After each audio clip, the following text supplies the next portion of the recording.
What's going on, everybody? Spaceballs here. Welcome back to another Kingdom of Heroes video. Today, guys, we're going to be going over 4 stars. We're going to pick one from each element, and we're going to go over it here today. I'm so excited for this because I love the 4 stars in this game. Now, there is other ones, guys, and there's so many good ones. These are just the 4 that I picked, and the reason I picked these 4 is because you can use them pretty much anywhere in the game, early, mid, and late game. So that is the reason why I picked these specific 4. Now, I'm not saying there's not another 4, and I'm not saying there's not better or anything like that. It's just these are the 4 that we're going to go with. Now, I'm not saying there's not better or other ones in the game that you can't use as well. These are just the 3 that I picked from each element, and I want to go over them here today. And in the future, we'll go over like pretty much all the 4 stars. But for today, I kind of wanted to pick one from each element that I feel like shines the most early, mid, and late game. So first on the list, guys, believe it or not, is Thea. Now, I just put up the TOA video probably like 15 to 20 hours before this video is going to come out. And Thea is just amazing. She's so good early game, late game, mid game. It doesn't matter. She's so good. She's going to be good on all of your teams, speed teams, TOA, PvP, PvE. She is going to hit a home run for you every single time. And the best thing about her is she is craftable. You can craft this unit, guys. So she's free to play friendly. Anybody can get her. So let's go over her and see why she is so good. So the first thing we have here is her passive. Now, this is Thea recovers 5% of max HP at the start of turn. The recuperative powers of unknown origin is the secret of handling these deadly toxins. So pretty much she heals herself at the start of every turn. Pretty much all those fancy words just to say that she heals herself at the start of the turn. Now her A2 is attacks an enemy with the target area by spraying toxins. Additionally transfers all of your debuffs to enemies. Hit. Just means that she's going to transfer any debuffs that she has onto the enemy when using this A2. This skill's damage increases when you have more active debuffs.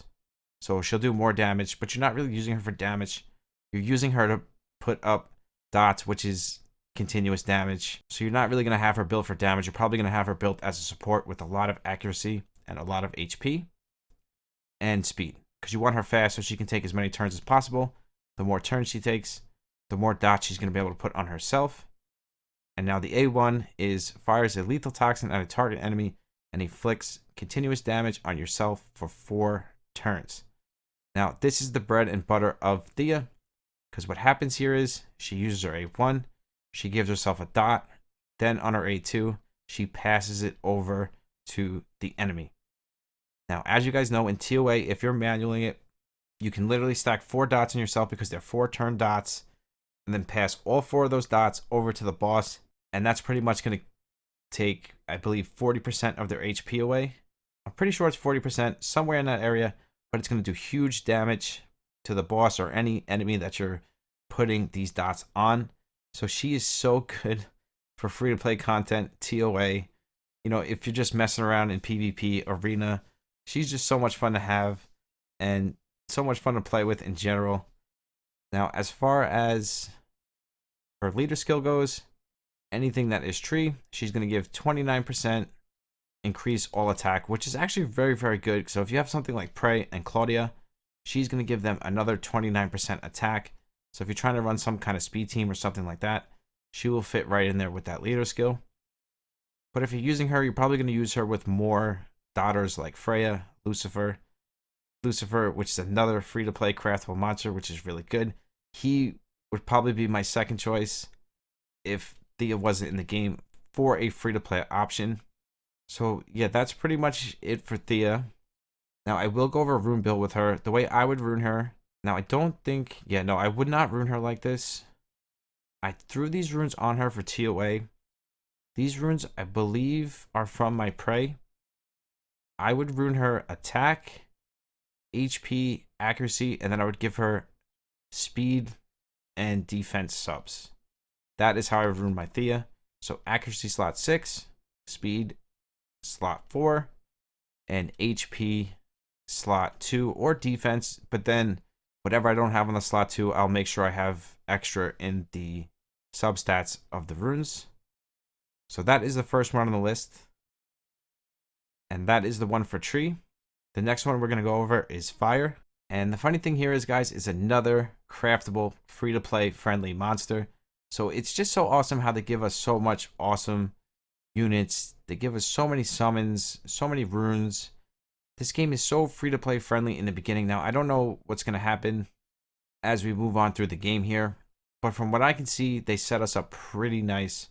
And they give us a lot of good units, craftable. And Freya alone is another top tier unit that they just give you for free in the beginning of the game. Now, Mudspell, I just started building him. He's actually probably one of the best farmers in the game. He can consistently farm 7-1 Conqueror between, I believe, 7 and 12 seconds or something like that.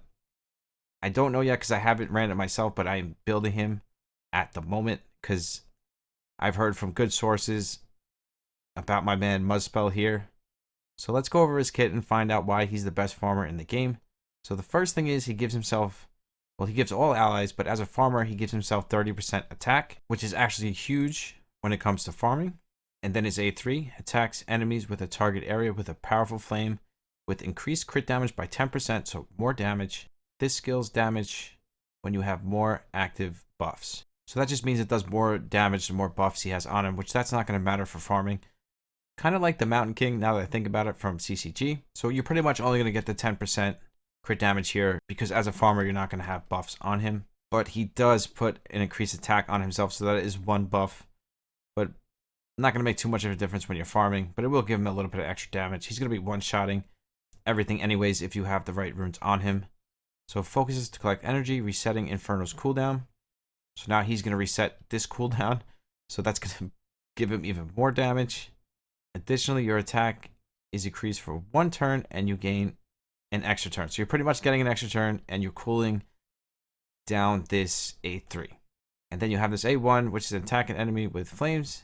Successful crit hits reduce mid-focus cooldown by 1 turn. If the target is killed, mid-focus cooldown reset. So as you can see here, this kit just synergizes so well with itself, especially for a farmer, because he's resetting this skill, he's resetting this skill, so he can keep using these skills over and over. So he's pretty much going to be just one-shotting everything and just flying through the stages like nothing. Now for a free-to-play monster, and the fact that he can farm so fast, he's definitely at the top of my list for a must-build 4-star. Same with Thea, she is a must-build 4-star, and he is right there with her. So now let's go over his build. Now I have him on attack, crit damage, attack. Now his crit rate is a little bit low. I do want to get this higher, but remember guys, I'm only 7 days in here, so I do not have the best runes. But I think for now, he should be able to farm pretty steadily until I can get some better runes to up his crit rate. So I'll click on each rune so you can see kind of what stats I'm going with. This rune is actually perfect for him. Speed, crit damage, crit rate, accuracy. We don't necessarily need the accuracy. And then we got crit damage, slot 2, resistance, HP, crit rate, attack. This rune's not that great, but it's the only crit damage rune I've ever pulled since starting the game 7 days ago. So I had to use it. Now some would say that I could just switch that for crit rate and they don't have 100% crit rate, but I don't see it as much as a problem yet. Maybe when I have him, 6-starred and I'm running 7-1 Conqueror and he's not, able to farm it, then I'll go back and kind of switch his runes around. Then we got a slot 2, which is attack, HP, speed, and crit damage. And then we got a slot 5, which is attack, crit rate, defense, resistance. We only care about the crit rate and attack. And then we got an attack slot 6, HP, attack, speed, and resistance. It's not really a build video. I'm just trying to show you guys how I have build just in case you want to know when you're building your Mudspell or your Thea yourself. Now, for the water unit, this was a really hard choice, guys, because there's so many good 4-star water units in this game. And now, once again, I'm not saying that these are the best units or these are the, end all be all top tier triple S units over other units. I'm just saying that these are 3 4 stars, one from each element, that are usable early, mid, and late game. So for the water unit, we're actually going to go with Media. Now, I don't have her built yet, but I've been looking over her kit, and I'm going to build her really soon because her kit is actually amazing. She's going to be really good in TOA, PvP, probably speed teams, I'm not sure, but even my Twitch chat agrees with me that there's something special with Media. So let's go over her kit here. Let's actually pull her up the other way. Now, she looks awesome, first thing first. And now, this was a really hard choice, guys. For all these units, it was a hard choice. Now, that's why I want to make sure that I'm clarifying that these are not the best 4 stars in the game or anything like that. These, well, they are kind of the best 4 stars, but there's other 4 stars that are just as good. So, like I said, eventually I'm going to go over all of the 4 stars. But for this video, I just wanted to give you guys 3 usable 4 stars from each element that if you pull, early game, you can build them and know that you're building a good unit. Because Penne was right there with Media, and then Daphne and Reyna were also right there with Thea and Amin, and Amin was right there with Muspel. So those are also other good units that you can use as well. I will give them, shout out in this video also. But for now, I went with these 3 because I feel like I'm going to build these 3 and I'm probably going to use them for as long as I'm playing this game. So now the first thing up with my girl Media here. No one can resist Media's allurement. Media's attacks will always have advantage over the target's element. So she's always going to be strong. So which it's going to give her more of a chance to crit. And she's probably never going to have a glancing hit on anything. And now we got the passive, which is the A3, but it's a passive, so it's not really an A3, but it's in the A3 slot. So she's actually got 2 passives, which you really don't see that too much on, units, let alone 4-star units. This would probably be something that would normally be on a Nat 5. So we got Media's base crit rate is increased by 15%. So now it makes it much easier to put crit rate on her. Successful crit hits reduce the action gauge of enemies hit by 10%, which is awesome because now she's reducing attack bar on every single hit as a passive. So if she's super, super fast, she's going to be taking a lot of turns and she's going to constantly reduce that attack gauge. And this goes up by 3%, 6, 9, 12, 15. So this goes up to 25%. I'm pretty sure this adds to the attack bar reduction and not the crit rate. Yeah, I'm pretty sure this is going to be to that. So it's going to be 25% reduce attack gauge on the enemy. And then we got the A2, which is cast a frost storm to attack enemies with a target area, which is an AoE. This skill's damage increases when you have more remaining HP. Successful hits reduce the mobility of enemies hit for 1 turn if the action gauge of the enemy hits below 50%. Now with this passive, now that's an AoE, so with this passive, every enemy you hit, you're going to be reducing their attack gauge by 25%, which is huge. And you're also going to be dishing out big damage with this passive right here. And now you got the A1, which is blast a chilled arrow to attack enemies within a target area. So again, as you can see, it's kind of like an AoE. She's hitting the targets that are next to each other. So with both of these skills, the A1 and the A2, she is not weak to the target, and she's reducing attack gauge by 25%. Then successful hits reduce the attack gauge of enemies hit by 10% if they have reduced mobility. So she's just decreasing the attack gauge some more. So decrease attack gauge, and big damage. In my book, that is a home run. So when I went over this unit's kit last night on Twitch, somebody in the chat told me to look at her. I'm sorry I forgot your name. I would love to give you a shout out. If you watch the video, make sure you write down in the comments. But yeah, she is amazing, and I'm going to be building her as soon as possible because I feel like in TOA, she's going to be a home run. Yeah, she doesn't have dots, but she'll be able to control the boss with all of this attack gauge reduction. Now, as far as the build goes, I think I would try to get as much accuracy on her as possible, because anything that does like reduce attack gauge, continuous damage, anything that does something to the enemy, you're going to need accuracy for it. So I'm going to try to get as much accuracy on her as possible. And then I'm probably going to go speed. I'm probably going to do TPS, to be honest with you. I'm probably going to do like speed, crit damage, attack, and then try to get as much crit rate on her as possible. Or you can go the way of building her more as a support, and then just have a ton of accuracy and build her super tanky so she just stays alive. But it really depends on what team you're putting her in. So there's kind of a lot of builds for meta here. So for me personally, I'd probably build her as a damage dealer because of that passive. So I'd probably try to go like speed, crit damage, attack, and then have as much crit rate subs and accuracy as possible. And if I didn't have good enough runes, obviously I would switch it around and I could go like attack, crit rate, attack, and then a bunch of accuracy subs. It really depends on the runes that you have, but I would just make sure she has enough speed and enough accuracy before you stack anything else on her. And being that she gets that 15% extra crit rate, it should be a little bit easier for you to get that crit rate you need on her. So absolutely an amazing, awesome unit. If you have her, make sure you build her. I will be building her really soon. But I think that's going to do it for this one, guys.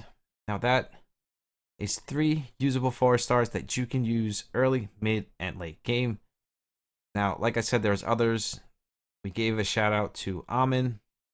I think we should give a shout out to Mesh, because he could be another really good warrior unit. There's actually a lot of good warrior units in this game, especially Penne.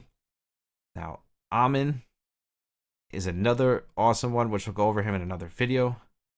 And then we got Culvern, which is another awesome fire unit. So there's just so many units. So I just picked 3 of the ones that I think would be really good for you, like early game starting off, and then you'll be able to use them throughout the game. Now, like I said, there's other ones, so don't rip me up in the comments or anything.